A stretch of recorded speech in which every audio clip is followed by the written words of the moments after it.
We are, everyone, it is Rocky. We're right now, World Ghost Radio, paranormalonair.com, and we are live.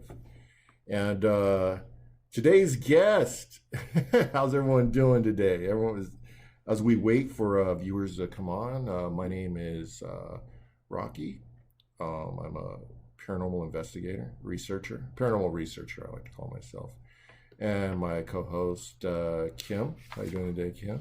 I'm good. How are you? I'm doing good. You know, I'm on day 15, so I can't complain. And then today's show is brought to you by Sprite.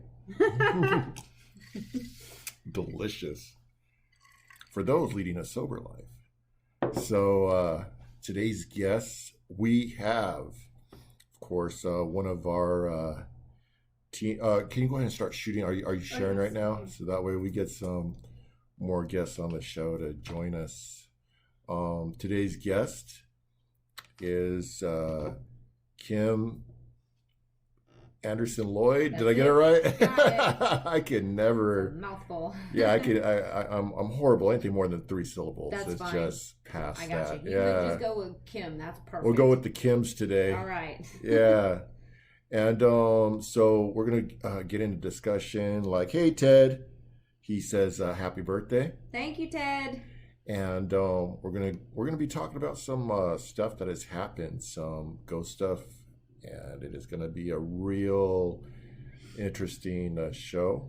We might give some freebies as far as like the shows that we're doing as far as World Ghost for later on. So, Kim,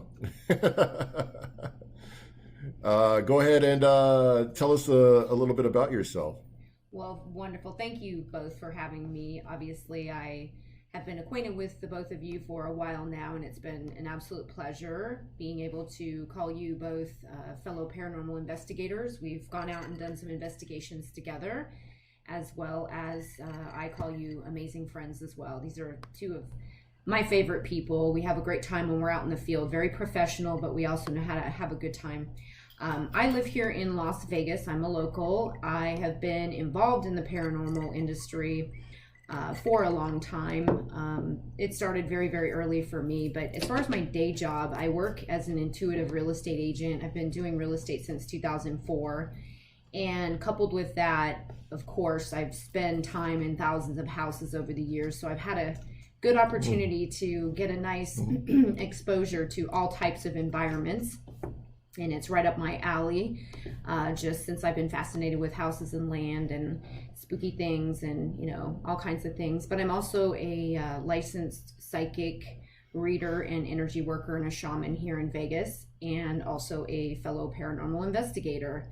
So that is my story, a little bit about what I do as far as professionally, and then of course personally and as a hobby, I love the paranormal. Any opportunity, every chance I can get, I'm out there, whether it's locally or every time I go to a new city to visit. I always make sure to check out the local spots and take a ghost tour, history tour, or try to do a paranormal investigation. And that's a little bit about me here, but I've been in this, I don't even know, there's so much to cover. I was thinking about this actually earlier today, what I might even want to talk about. And I was trying to remember when I first absolutely realized that I loved the paranormal and anything to do with ghosts or spirits. And I was remembering actually all the way back to when I was about 5 years old. I painted a picture in school of a haunted house with spiders, and I actually just saw it in the garage when I went to go get my Halloween You still costume. have that picture? I still have it. I actually ran into it and found it in the garage. It's framed up. My mom actually had the foresight to actually frame it up, and she did. And I found it when I went into the garage to get my Ghostbusters costume that I was dressed out for just for fun this year. I did it. Yeah, it was fun. So that was funny. Yeah, I had to. It was cool. I couldn't resist. So I go in and I go check out. I was like, oh, she's in a Ghostbuster costume. That's cool. Yeah, it was fun. Cool. I had to. I couldn't help it. But Yeah, it's been like this, I guess, for me since ever since I was a little girl. I've been fascinated with haunted houses, and I would always make my mom take me to them every single Halloween, all the time. We'd have to go to visit at least 2 or 3 of them. I actually grew up in Anchorage, Alaska, and we had amazing houses. I was going to ask you, is there a lot of hauntings in Alaska? Yeah. I actually look back on it now and I realize that most of the houses that I lived in, even the dormitory that I went to college in, there was activity everywhere. And what's more interesting is there's a lot of activity outside as well. With all that native and Eskimo and indigenous stuff in the land, it is everywhere, prominent. Lots of old buildings, old cabins, old mining stuff, and all of that. So yeah, there's a lot heavy. Of unrested spirits in Alaska. Yeah, man. Yeah. So you said you've been here in Vegas for a little while, right? About how long you said again? I moved here in 2004 from Arizona. Okay. Yep. So you've had a chance to investigate like many places, I'm sure, around here. What do you consider would be the most haunted place in Vegas? Let me rephrase that because asking you that would be kind of like a bias. Let me rephrase. Let me say, what do you think had the most activity when you entered a place here in Las Vegas? I actually have to say that the casinos are probably the most active for me so far, just on personal. The Mob Museum is crazy active for me. Yeah. But I have been in Binions a number of years ago, and I was at a paranormal conference back in like 2013 or 14, I believe it was, and we got an opportunity to go investigate in the shutdown section of the hotel. It was closed off. Yeah. And I got an opportunity to go and investigate in there and went into the counting room. Other people have called it the, I don't know if it was the secret room or there's other different names for it, but apparently there was a lot of shakedowns and things that went on in this room. You know, people didn't do what they were supposed to do. They were pretty much beaten up in there. Yeah. And that was the area that I actually wasn't expecting much to happen. We got a little bit of activity walking through the hallways. We got a little bit of EVP stuff, but I was in with a couple of other investigators, another psychic sensitive medium like myself, Travis, and then another gentleman. And we were in there with a ton of equipment, and we had just walked in the counting room, and there's a wooden shelf in that room. And we just put an EVP, an audio recorder right up on the... And for those that don't know what EVP is, it's electronic voice phenomenon. Perfect. So they're trying to record to see if spirits will be captured on a recording device. Perfect. So thanks for that. And we just set the audio recorder right up on the top of the shelf and backed up and just kind of stood around and chatted amongst ourselves. And I got a little bit facetious a little bit. I was getting a little bored, a little irritated because there wasn't much activity going on. And I said, well, there's nothing going on in here. And I was a little sassy with that. And all of a sudden the device just, it literally flung off of the bookcase and landed on the floor. We did all of the normal things, tried to jump up and down, recreate it, nothing. So that was actually pretty huge for me. And recently, they just opened that up again. And yeah, we were just talking to the Purdy's not too long ago. Perfect. And they've been getting activity over there at their doing the Talking Paranormal. Yes. Yeah. That's perfect. Yeah, I just checked that out actually a couple of weeks ago. It's been twice now, and it was great to go back and revisit that same area. Still felt the same feelings. Who was the guest speaker? The first guest speaker was give me a minute. I'm gonna forget his name. Brandon. Oh, Brandon. Blonde. Okay. Yeah, Brandon, who's on Ghost Hunters, and then Brendan Yes, Elvis. that's Yeah, it. good Thank friend. you. Shout out to Brandon Elvis, Yay. man. I met him over at good guy. Preston Castle. Yeah, he's a good dude. Super good guy. So he was our guest, and then the second time I came back, we actually had Susan Slaughter. Yeah, I know Perfect. her too. Ghost Hunters International. Yes. I met her over at the John S. Cook. They had Goldfield Days. Oh, you did? Yeah. Oh, perfect. Yeah, great girl too. So yeah. Perfect experience. So that was, for me, quite active. You want to jump outside of Las Vegas, you'll take me up to where I've recently had some of my most intense experience, and that was in Goldfield High School. Oh, yeah, that is right. Yeah, we've been talking about that, lady. Yeah, people are asking, when are you going to release the video? I'm like, oh. So you know, we are working on that now. Yeah. Yeah, I'm still hesitant. I've had a lot of things. It's like, oh my God. Yeah, I have to admit that one was crazy. I don't know what I was expecting going in, and I like to go in kind of cold and not knowing what other people have experienced. It's just my style. I prefer to not know because I don't want to have any preconceived notions. Well, let's get into that. That Sure. way. So we ended up going to the Goldfield High School, and like I said, the last time I went, we really didn't get too much. Yeah. It was like I would get some stuff. I know the place is haunted. I'm not saying, you know, I know it's a place haunted, but the last time, I haven't put out the video yet, but it is what I consider one of the most haunted places in Nevada now. And let's get your side of the story, your experience from Goldfield High School. Goldfield High School. So I intentionally did not want to know too much about it, even though Kim, our fellow investigator here, has been in the property multiple occasions, and I'm sure you had been in there as well. I actually preferred not to look anything up. I didn't want to know who, you know, what other people had captured. Right. I just preferred to not know, so that I could kind of go in there blind and just see if I captured or sensed, you know, psychically or whatever, some of the same information as other people for validation. Right. But I also wanted to see if there was anything new that had not been maybe discovered before. And also, the strategy I had was maybe we could sense that there was something there and maybe go in that direction, and then we could follow up, you know, with the equipment and see if we could capture.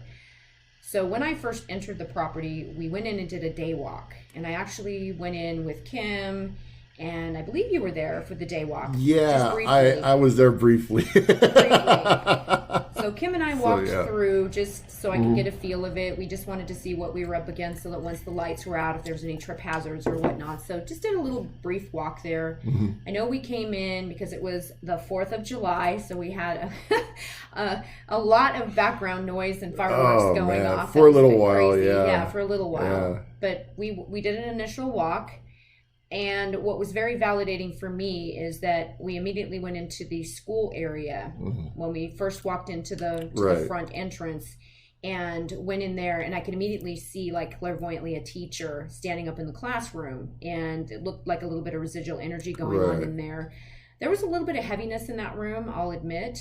Which room? You're talking about the very bottom floor? The very bottom floor when you first walk into the right. And then they have that classroom on the right-hand side. Yeah. Correct. Yes. That area was pretty heavy for me. I actually could see somebody, like, standing there at the front of the classroom. So that was a little interesting for me. Definitely there was a lot of, like, temperature changes in there. I mean, I understand it was the middle of summer and it shouldn't have been cold, and I think I remember that it wasn't really that drafty. I think a lot of the windows were boarded up, if I can remember. I had a lot of glass in there, but it definitely felt a lot of cold spots in there when we were walking through. Where I actually found the most significant activity is when Kim and I actually walked upstairs, and they have the Are you open talking ceiling. About so the third floor? You're talking about third floor. Okay. Very active for me. Definitely downstairs as well. When you continue forward, let's go back down to the first floor. We continued on the rest of the walk, and we went over to the old area that was the shower room. Right. That was heavy. That was extremely heavy. I don't know about other people out there that have been in this building, but it was heavy for me. Well, back in 2015, when I first met the Purdy's, they were running the Goldfield event down over there for Las Vegas Paracon. Oh, perfect. And they told me, they're like, "Hey, Rocky, you need to check out that room that you were describing." And I got some stuff, but not as intense as this the last time. Yeah, we went down there. But go ahead. I'm sorry. No, I wonder, actually. That's a good point that you're bringing up, is I think the more times you go into a property, I wonder, I know I feel this way myself, but other people may have experienced this, and just for the sake of saying it, I think each time you go in there, you get a different sense, and you pick up different things that you didn't maybe sense the first time, and it seems to deepen the experience each time you go in there. I don't know if the spirits that are present there kind of recognize your energy, or they remember you at some level. But I definitely know that was a heavy room for me. Yeah. And then to the left of that room, I don't remember what was in there. Kim, you might recall. What was in that room to the left? It was a big open, there was like machinery or something in there. What was that room? Yeah, they had dug out the floor, and it's all open, and it's exposed dirt. That's right. Rumor has it that there are people buried under there. Oh, wow. Over on the left hand. Okay, I didn't know that. So because they're renovating, and so floors are actually taken out in both sides. And I mean, there are rumors of possibly a young girl that got taken there and raped and then killed and all that stuff. Oh, wow. That might be buried under there. I visually, through my visions, I've seen two young children buried under there. I've picked up on a lot of abuse happening there. There was supposedly a janitor that was doing horrible things to children. If you got called to the janitor's office, that was the worst. So we'll go into that in the video. Yeah. Perfect. Thanks. I remember that. You're right there. It was open. It was exposed. And I wondered, had there been like some type of water there or pool or I don't know. I don't know what that was, but it was definitely open and it was very creepy in that room. I remember that specifically. I remember walking up the actual first flight of stairs to go up towards the second level. And I just remember feeling kind of a masculine presence watching us right from that landing. And I felt a little uncomfortable immediately as we started to go up that second level. And that's not the first time. The very landing that you're talking about, there is a man there that's pretty aggressive. So. Oh, and I'm remembering too, just now, and it's starting to come back to me that when we were up there, I remember one time actually feeling almost like somebody was going to like push, like wanted to push you down the stairs. Yes. And I kind of remember that just now, feeling a little unsafe. Yeah. Once we went up to the next level. And I also, now that I'm remembering, the courthouse, the courtroom was pretty active for me. I heard some noises once we went up there to where the old clerk's office was. You can still see kind of the old counters up there, which was quite fascinating. And that was intense for me. The courtroom was intense, but then there's another big, huge room beyond that. And that's what I remember really feeling, like a lot of portals and activity there, probably some openings and gateways for spirits to come in and out. I believe when we were doing the investigation, you stated that there was a portal up on the third floor in that one room where we were doing spirit rock box session up on the top left. Yeah, that's true. There is a portal there. Yeah, intense up in there. And I believe we even got the a direct response saying portal in that actual room. Oh, that's going to be great to review that later and to have that on the film. Yeah.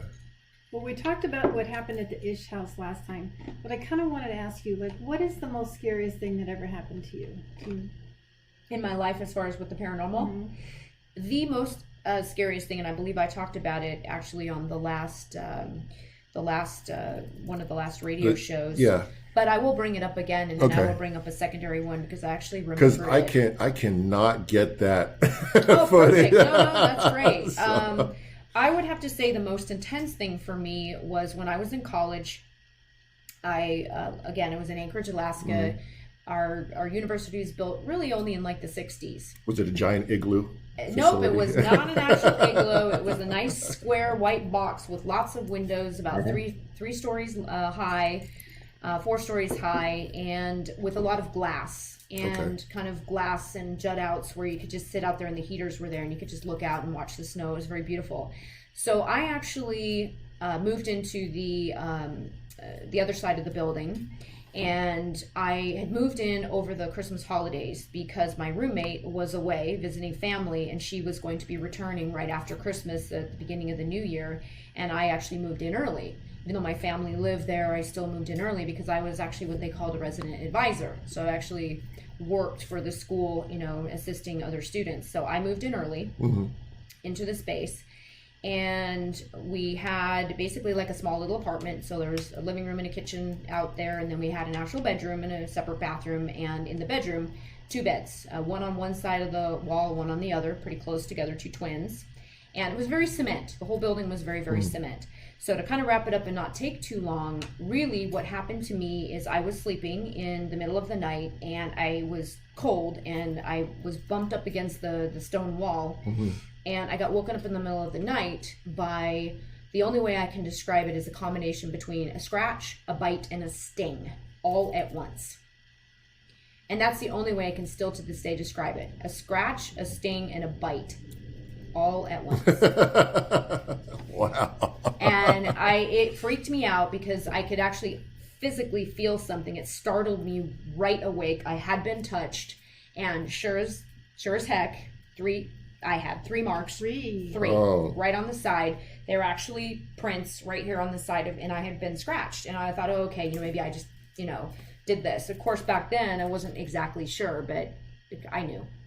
And I kind of tried to pass it off and just ignored it. And I just thought, okay, screw this. And I went out to the living room and fell asleep on the couch and turned the TV on. And then later, my roommate, she moved in. And one time during the middle of the night, I woke up to a lot of the physical sensations most people talk about, where I was actually literally being held down, could not wake up. I was awake, though, and my throat was literally being grabbed. Okay, same room, same thing. So I'll get to the gist of what I'm trying to say. It happened on multiple occasions. Screaming in the middle of the night, my roommate waking up going, what the hell? And then a period of time went by, and more people had moved into the room after I had moved out the next year, and then somebody else, and I was getting ready to graduate. And for some odd reason, we're all sitting around in this joint community area talking, and I find out, coincidentally, all 4 people who had lived in that room before me and after me, somehow we magically got onto the discussion about that room, and nobody liked staying in there, nobody liked living in there, and nobody liked it. And how we got talking about this is that we were actually down there, and there was a Native American girl getting ready to move in with her friends, and they brought in somebody, and you could smell something. Now, of course, we know it was sage. They brought in some kind of a priest, somebody like this, and then we're like, like a high priest type, a shaman to come in. And then we later started talking about our experiences, and everybody had the same experience. So that was pretty creepy for me. I got scratched on more than one occasion, held down, choked. Very, very intense. It was very scary because, whatever they were doing physically to the body, it was such a strong spirit that it literally, my heart was palpitating. I thought I was going to have a heart attack. Did you ever find out what it was? I actually feel like when I checked back later that there had been kind of some rape or something that had gone on in that room, and they hadn't really talked about it at the university. And that's about as much as we could get out of it, but I think it was more than that, and I think it was hushed. The interesting thing is that girl, that same year, was in a horrific car accident and passed away. She was ejected from a vehicle. The same girl that moved in there into the property, and they had to identify her by her shoe. This was the Native American? Yes, the Native American girl that moved in there. They were on their way back from the state fair, and right through the windshield, and she passed right there on impact. So it was horrific, and it was just very interesting. We had a big memorial for her. So I don't know. But I know that this girl was very quiet, very depressed, and I'm not entirely sure that there couldn't have been a possible, I can't prove it, but a potential possession that took place. Oh, wow. If there's anyone live right now, or excuse me, if there's anyone watching us live, you could ask questions for Kim, and then we'll see them on the comments. If I don't get to them right away, it's probably because sometimes there's a stall or something. Also want to send a shout out to my sponsors. Shadow Mafia Paranormal. Go to paranormal.com, click on Shadow Mafia. You can see all the latest stuff they got going on. Great team. Also, Las Vegas Oddities. Stop by, check out the Haunted Vintage Collection. Mention Rocky and get a discount. And last but not least, Paranologies. Paranologies.com. At the coupon, put in the coupon on air, and you'll get a discount. So, let's see. Hey everyone. Hey, how you doing, Bill? Bill Perry works in ITC. Michelle shared this. Thank you, Michelle. I appreciate that. Laura Lee, how you doing? Laura Lee. Keith Weldon. Keith. Hey, Keith. Chill Seekers. Shout out to Keith Weldon, who's awesome ITC developer as far as apps. and just I just well-known, wanna say- world-famous, paranormal investigator. You just want to say what? Go ahead. What did you want to We're say? celebrating her birthday. It's Kim's birthday. Yeah, Hey. Last week, but we're getting you know, together today. But put happy birthday. Show it in the comments. I'll birthday, shoot them. Kim, Shoot out happy tonight. birthdays Why for not? Kim. I'll do it again. I'm always game to celebrate the whole month long. It's her birthday all year. That's right. You gotta celebrate So- yourself, don't you? So, out of the houses that this is an interesting question. Out of the houses that you have, you checked out, as you do real estate and stuff. Have you ever been into a house? You're like, this one is known to have it's going to have activity because I know you already know, and have occupants ever moved out a few months later? Has that ever occurred or? Okay, well, I'll give you three great stories because, I know that everybody really enjoys listening, and I'm sure a lot of people out there in the audience have all, at least whether they knew it or not, had some type of a paranormal experience. You start listening to other people explain what happened to them, and you realize, hey, oh my God, something like that happened to me or something very similar. I didn't know that's what it was at the time, but I find it personally, before I answer that question, fascinating. Everywhere you go, all the cities you go to, everybody has different types of ghosts and their different experiences and what happened in their city, and it's always fascinating. But it's also really fun to just sit down with everybody, even if they're not on a ghost tour into paranormal. Just about everybody's had an experience of some kind, and they remember it. And it's really, really cool to talk to people about it because it's comforting, to know that you're not crazy, Right. So much happens, and the security guards talk about stuff, and emergency people and police get calls all the time. So I'll tell you briefly the three experiences that I with the houses that I can remember being the most significant. The first one is I was out showing property back when the market had crashed, and they didn't have power on a lot of bank-owned properties, and my two clients and I were out showing really late at night because they were strip workers, so we needed to go out late and show properties at night. So we went to a bank-owned home late, and it had a combo box on it, and what's interesting is that we both, all three of us stepped outside. I started getting the psychic hits of F this. Adamantly, I do not want to go into this house. Yeah. And I stood at the door, and I had to, of course, be the professional, be the realtor, and, walk in and do whatever. And I started getting... You're all going to die! Unlock the door. I was getting the key, and there was, glass right here to the right, and, the man was on one side, the woman was on the other, and all of a sudden, the guy goes, I think we can skip this house. I'm not too interested in this. And then I was like, oh, okay, sure, yeah. He goes, I'm not getting a good feeling about this. And then the wife was like, oh my God, thank God. The wife's like, I just got a creepy feeling. I don't want it. That was one. And number two was another set of strip workers, a husband and a wife that I was working with. And later, my client, on the final walkthrough in the last 3 days, she was needing to go walk through again, and the bedroom, we had found out that the woman that was selling, her husband had passed.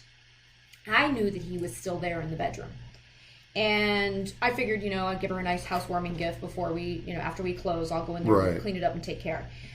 What happened is we were there, and she shut all the lights off, so we were walking around the house with flashlights before they could, close the next day. We had to make sure everything was okay because she had just moved out. But in the bedroom, they'd always have this huge, area rug underneath the master bed. No big deal. We didn't think anything of it. So we are walking through the house and doing everything, and we get up to the master, and we're like, what the hell? She left the rug. Right. So we get up there, and my client peels the rug back, and there's a big-ass blood stain all over the floor. Huge and you're like, blood. just put it back. We're like, oh, God. My client's pissed. Like, what the Yeah. hell? How come we never saw this? I mean, the bed was covering it. Nobody ever disclosed it. You don't have to, by the way. Right. In Nevada, you don't have to disclose. They're talking about maybe changing the legislation on this right now. This was just on the news like a week or so ago. I don't know if you guys saw that. But they're talking about, that. The only thing that has to be disclosed is meth lab. Oh, okay. But not murders, suicides, none of this has to be a drug house, none of it except for meth. So we peeled it back, and there's a big blood stain. My client is freaking out. So we called the next morning and we asked, hey, what's going on? You left your rug. What's that stain? Mm-hmm. And she said, oh, my husband, his stomach exploded. And literally, his skin is just exploded. That's the blood. It just exploded. He burst open and then he basically died at the hospital. Was he an blood. alcohol? Was it drinking? Or? We don't know. I think he had some kind of like stomach issue or something, or maybe cancer or something. But literally, she said, yeah, that's my husband. That's his blood. His stomach exploded, and then we took him to the hospital, and he died shortly after. I thought that's lovely. We have a question. Okay. Have you ever dealt? This is from Laura Lee. Hi, Laura Lee. Hi. Have you ever dealt with a demonic entity? And besides me, and how did you handle it? I would. First of all, I do feel that the entity that I was dealing with in Alaska was a demonic entity because of the scratch, the sting, the bite. To be real with you, how I dealt with it then versus how I would deal with it now would be pretty similar. But back then, I was raised religious, and I basically prayed and had a couple, 2-3 friends come over, and we prayed and did the whole typical thing that the church kind of tells you to do. I saged, and it seemed to have kept it at bay. And then obviously the next occupants, got to deal with it after I moved out. But nowadays, I actually have dealt with a demonic entity in one particular house here in Las Vegas. I won't disclose that for privacy reasons, to protect the person whose home it is. But as far as the actions taken, what happened? Basically, I highly always suggest, coming in and clearing it up with the sage. And the most important thing is to take ownership. Try your best to do it yourself first, and then if it's not working, then obviously you want to contact somebody like me or a professional. And some people actually call in priests and things like that to do a blessing. I actually find people like myself that do shamanic work. It's very effective because we have a little bit different technique and how we deal with that. But yourself, take authority. I just got a message on my watch. It is 66 degrees right now in 66 degrees in Vegas. 66 degrees. Yeah, I've run into several demonic entities in my time. Not everything, in my opinion, is demonic, and I'll just, in my opinion, suggest that there are people who would use the D word a little bit more often than I feel comfortable. I think there's very heavy presences, there's darker energies out there, but an actual demonic entity is a little bit more rare. I'd have to agree with that. I'd have to agree with that statement, because I have done house investigations to where, and this is a great point to bring up, is that there's been hissing noises. I have heard that. Yeah. Stuff it's a immediate if something goes like this, it's demonic. It has, yeah, exactly. The keys moved. It had that much power. It's demonic, and I can see that from a standpoint of if you don't know what's going on, you don't have the experience of what could it be, because there's always the other chance of look, I'm a spirit. You're invading my space. True.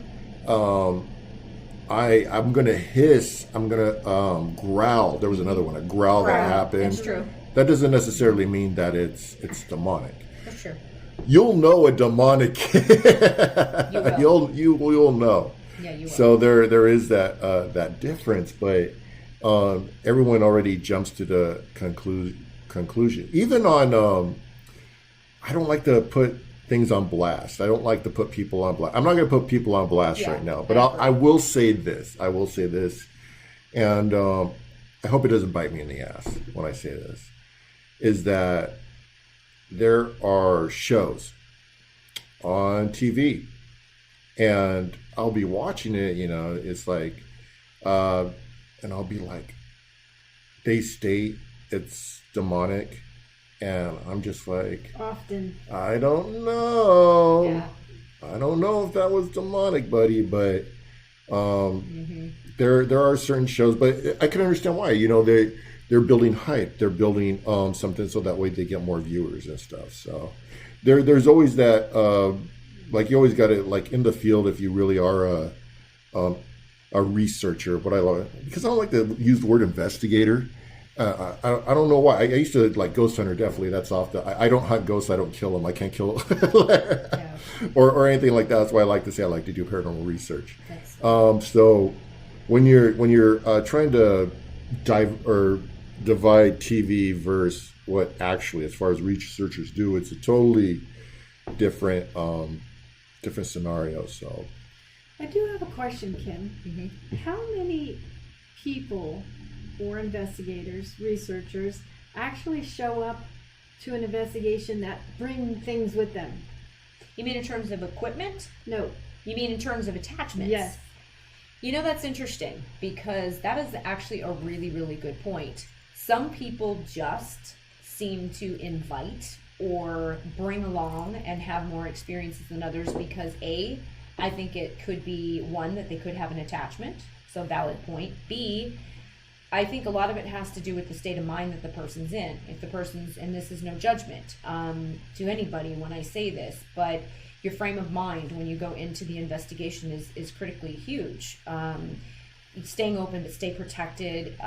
Try not to jump into the fear, because the fear is your big killer when you go into these experiences. And so I think it's really important that if you've had a particularly stressful day, very anxious that particular day, and you've got a lot of emotional things going on, maybe you guys have noticed this yourself. Sometimes when you're in a different state of mind or different state of energy at that moment, you will have different experiences, because I think that the spirits or the ghosts or the heavy energies in that space are reacting to you. Mm-hmm. Sometimes when I go into an investigation, I actually feel like I have to kind of shield myself up because I'm afraid that they're going to leave and kind of hide in the corner because they think I'm coming to, evict them, so to speak. So I just try to come in and just say, hey, I'm just here in your space. I'm just here to observe. That's it. But I really do believe that a lot of people who have attachments have had some significant trauma in their life. If they haven't had an opportunity yet to do, some clearing, or they've had traumatic experiences in the paranormal, might have an opportunity to experience things a little bit more intensely. Then again, the people like you and I, and a lot of people who are interested in this field, are just a little bit more sensitive than most. And so I think that we experience it a little differently. I'm not sure if I answered your question. I hope that I tried to answer it the best I could think of to answer it. Well, yes, you did. And I just think that, we do have guardian angels and different attachments or spirits that are always around us, popping in and out, that possibly could go. True. And we could be picking up on the same ones in each investigation, as well as picking up, around. So I do think I do think they're everywhere. I'm firm believer that they're just everywhere. Absolutely, you know what I mean? I also had another question. Do you believe in werewolves or vampires or anything off the wall like that? Cryptology. Do you believe in that kind of stuff? I do. Shapeshifters? I do. Because I know some people that can do that. I believe that.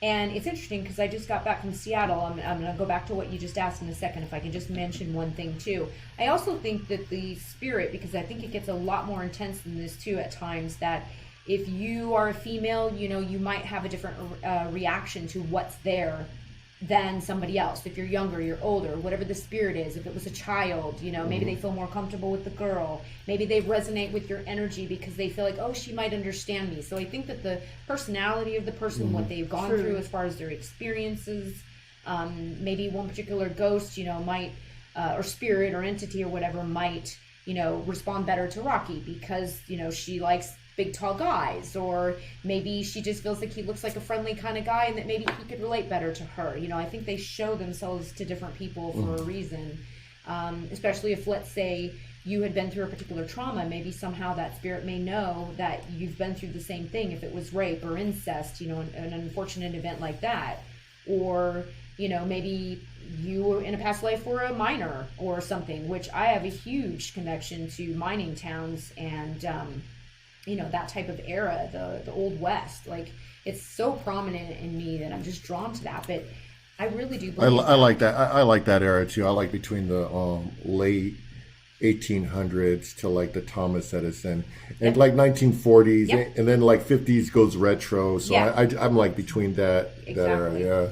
Yeah, me too. That's like one of my favorite pockets right there. And I think it's interesting because I tend to be drawn to going to investigate those places quite frequently.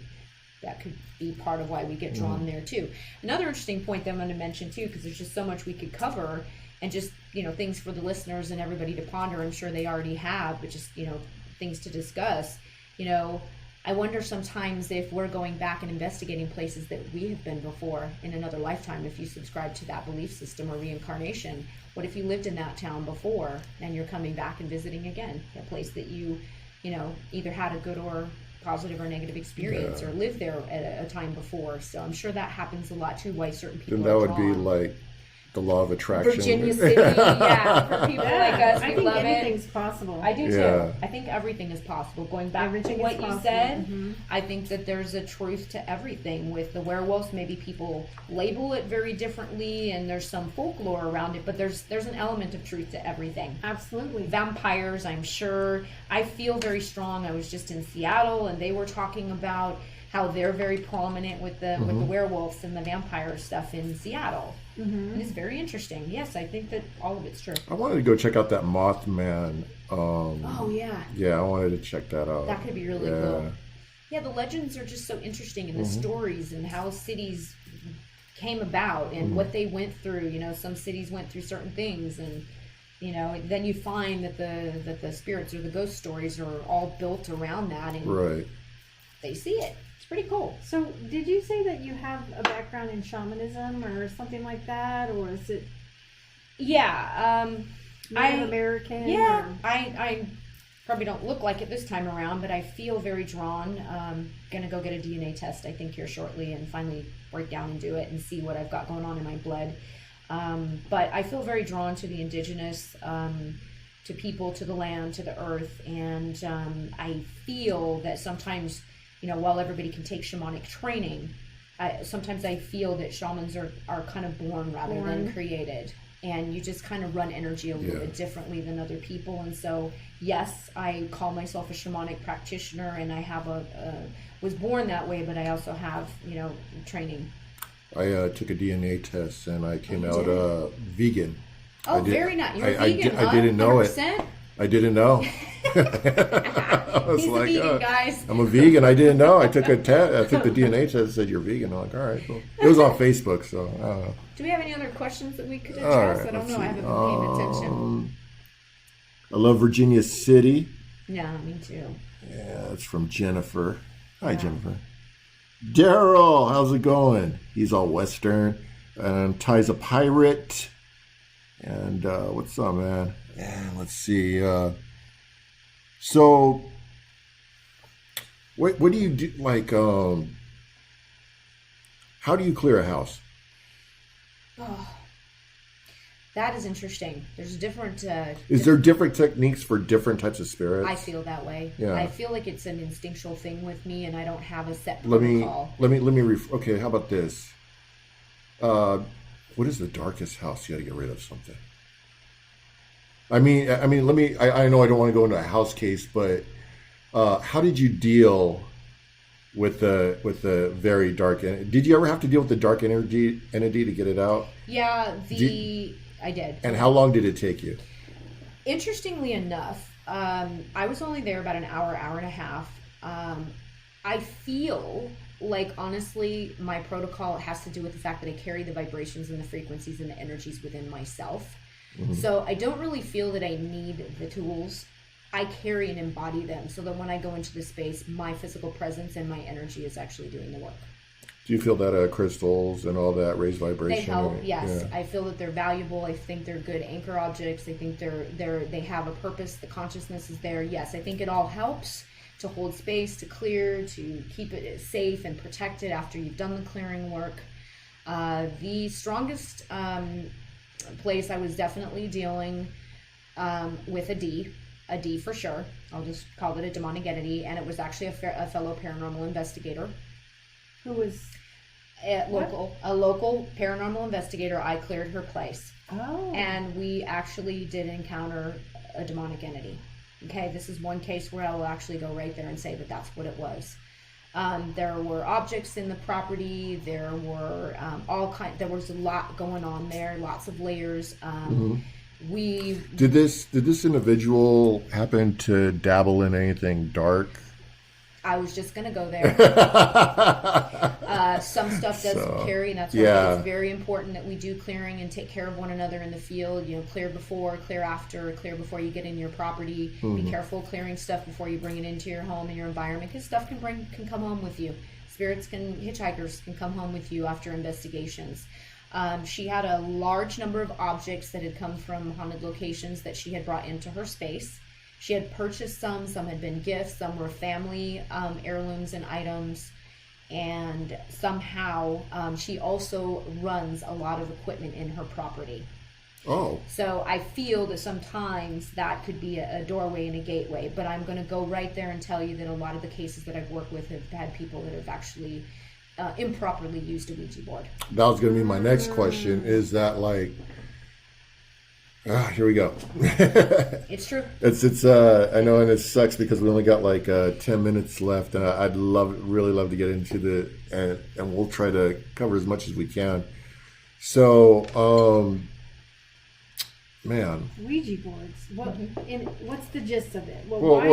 Here's the thing: is that like I've seen like people try it once and they freak out and they think like a demon's come through, just through misplaced keys or you know, just things like that. And it's like I just did the Ouija board, and now since this happened, it's because of the Ouija board.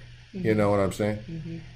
And then on the other note, I have seen cases of activity because of spirit communication, but it wasn't like anything overnight. It was just like they've been doing this for a long time. They feel like had something come in, and now it's here, and they don't know how to get rid of it, even though they've stopped communication with the Ouija board. So that's my that's my question of like, so how is this one? I agree with some of what you said there, and I have coincidentally been called out to numerous cases where witchcraft, or you know, I'm not going to say all witchcraft is bad, or paganism, or whatever your belief system is. I mean, let's just use the word that most people know. It depends on the user. I think it depends on what they're doing with it, and I have been called out on numerous cases to cleanse an area where somebody has used a Ouija board. I can think of 3 pretty strong ones. Young kids, all ages. They're not always young, but in this case they were in their 20s. The other were in their 30s, and they were actually some people that I'm very close to. They're personal friends, and that's how it started for them, and we had to cleanse a pretty heavy entity. It would have bordered on the D, but it wasn't.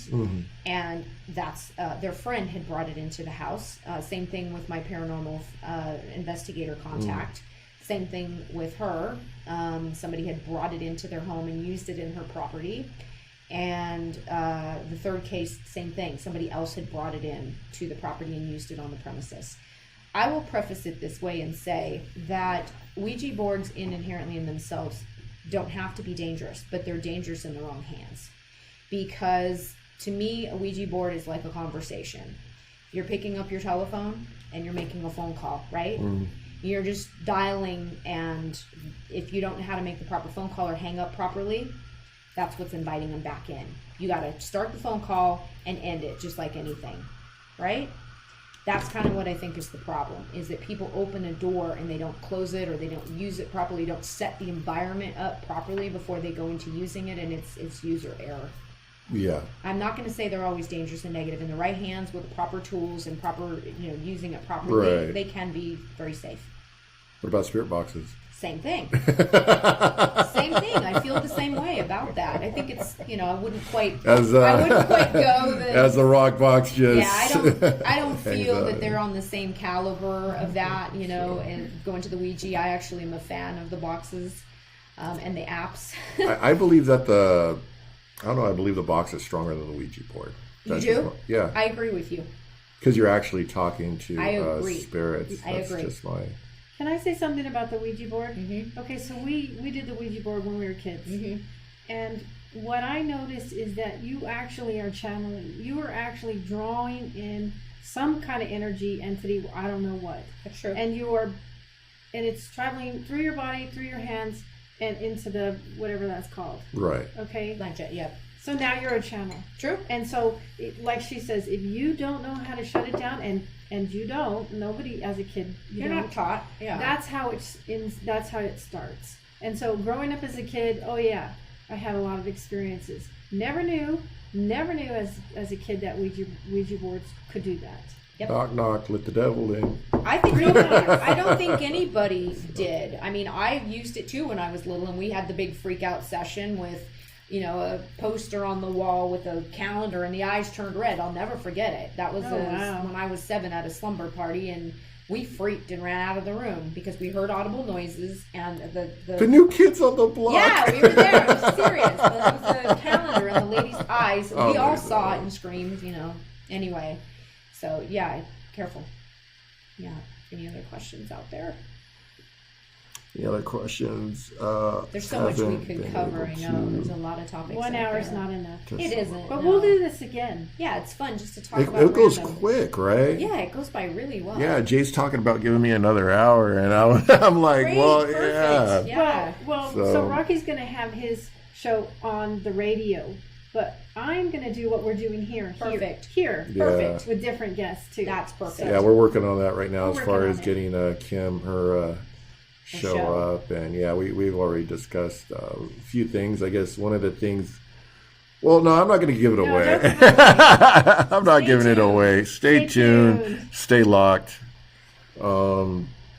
So where could they, if they have any questions, comments, concerns, where can they find you at, Kim?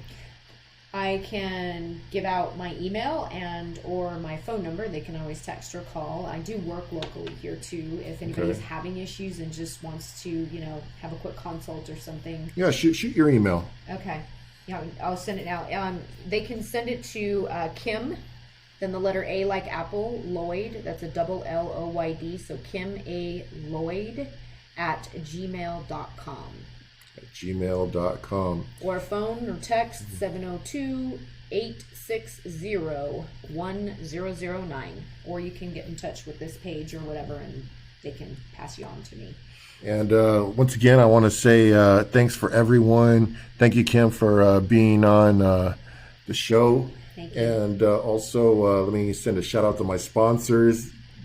Daryl's on right now. Shout out to Shadow Mafia Paranormal. Go to the paranormal.com page. Click on the Shadow Mafia link, and they will have some of the great evidence out there. It sends it to the YouTube page to see what they have captured. I'm going to have to go check that out. And also Las Vegas Oddities. Stop by, check out the Haunted Vintage Collection, and mention Rocky and get a discount. And of course, Paranologies. Go to paranologies.com. Click the coupon, type in on air, and you will also receive a discount as well.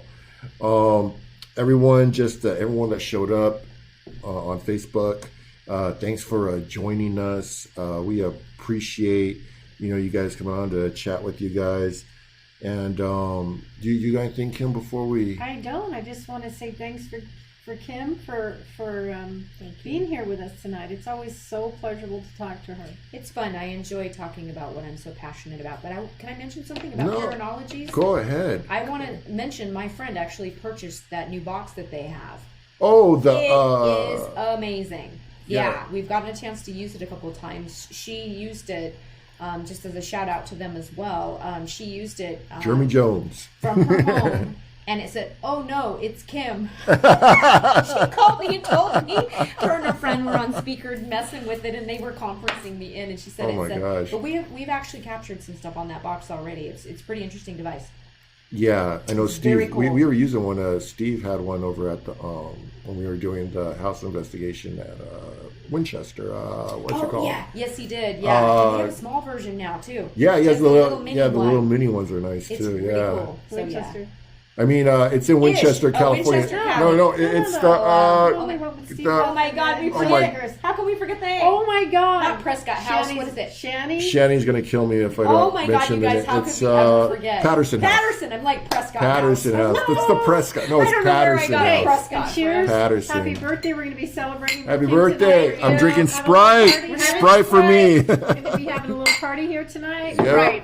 Sprite for me. I am on day 15 of sobriety. And I'm Yes. enjoying every minute of it. Congratulations. Congratulations, Good Rocky work. Day 15. He's doing really, really, really good. Doing great. Happy paranormal investigation out there, everybody, and do what you do and stay passionate. And then we'll see you next week. We'll be over at the station and be there if you're there. Take All care, right. everybody.